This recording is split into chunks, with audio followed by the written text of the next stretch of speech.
everybody, welcome back to my YouTube channel and welcome back to this video series. My name is Spring Washam and I'm a teacher, healer, and author. I am offering this video series as a teaching on the book, my book, A Fierce Heart, Finding Strength, Courage, and Wisdom in Any Moment. These teachings are meant to inspire, to uplift you. I love this third chapter. This third teaching is called Prison of the Mind. This is where really the rubber meets the road. This is where we really look at our mind, look at what's happening, and try to understand how it is that we suffer. There's one of my favorite stories. It's a Hopi creation myth, and I'd like to tell it.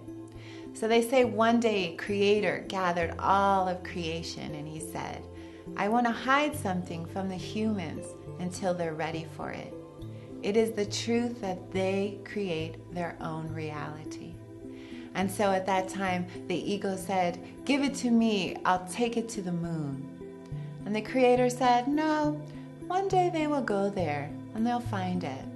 So the salmon said, give it to me, I will bury it at the bottom of the ocean. The Creator said, no, one day they'll go to the bottom, they'll find it even there in the ocean. And so the buffalo said, give it to me, I'll take it out and bury it on the Great Plains. Creator said, no, they will go even there and cut into the skin of the earth and find it. So Grandmother Mole, who lives in the breast of Mother Earth, she has no physical eyes, but sees with deep spiritual eyes. She said, I know, put it inside of them. Creator said, ah, yes, it is done. So part of this teaching or video series is really to encourage you to look inside. So we have the keys. We are the ones that can free ourselves. Like Bob Marley said, emancipate yourself from mental slavery. Only we can free our minds. And we see these archetypes all the time of prisons, being locked up in a prison. My father spent time in prison. My brother Roman has been locked up. He's now 27 since he was 13. Every time he gets out, he does a crime and he goes right back in. No freedom. And that's what prisons represent, these oppressive systems. And then there's always the prison warden, right? This cruel dictator. But the truth be told, that cruel dictator is here in our mind. You're not probably locked up in a prison watching this, and neither am I. But we all know what it's like to feel like an insane inmate. I know I do. And so learning how to understand how our thoughts, how our stories, and how our beliefs affect every moment of our lives. What stories are you telling yourself? Now for communities of color and LGBTQ and trans and people with different levels of abilities, racism affects us. Homophobia affects us.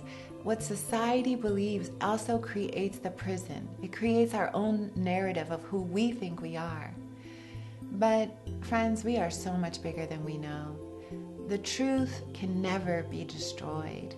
The freedom is always there. And so our spiritual path becomes about uncovering that, discovering that, finding the key, dismantling prison after prison after prison. Some of our stories are very painful. Some of the prisons we inherit, just like DNA. You get your eye color and your hair color. You also get passed down this way of thinking. Painful, limiting beliefs.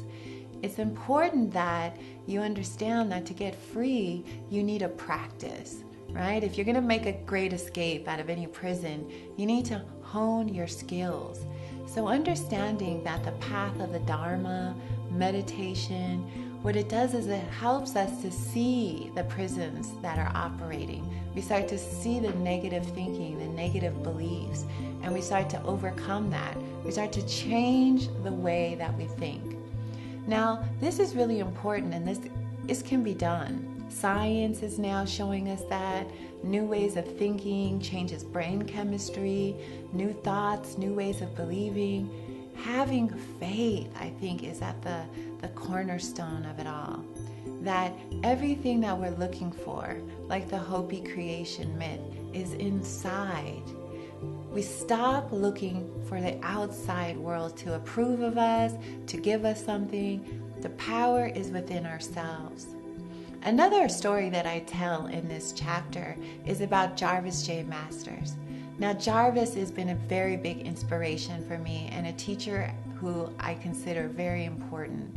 He is currently on death row at San Quentin prison, and I drive over the Richmond Bridge, crossing Oakland to Marin County here in California all the time, and you can see San Quentin. Currently, 800 men on death row. Jarvis is one of them. But Jarvis is really unique. When he was on trial for his murder conviction, he discovered meditation books. His lawyers sent him meditation books, and he started to practice. He thought, I'll never make it. I'll never be able to do this sentence. He gets locked up 24 hours a day, very little time outside. I think he gets out only an hour a week. And he realized that in order for me to survive this, I've got to do something with my mind. And he started practicing meditation. He started writing. He started thinking about it. He wrote beautiful books from death row. And his heart and his message really touched me. And what it did was it gave me strength. If Jarvis can free himself, and that's what he writes, he said, California can kill me, doesn't matter. I'm already free. I've already found something that no one can ever take away. And so that inspired me in my own life. It has been an inspiration, as well as many others. Our journey is always about discovering who we really are in a deeper level of truth. So let this teaching be an inspiration to you. Understand that you have power, the jewel in the heart of the lotus. That is a teaching that speaks to this. Like inside every being is this deeper truth. Freedom is within. You have the power. You have the key. Practice and you will start to see this. You will start to understand this. And as a society, we together will feel happier and much more freedom. So thank you for listening to this teaching. I hope it was helpful. Like it, share it with your friends, and join us for the next video series.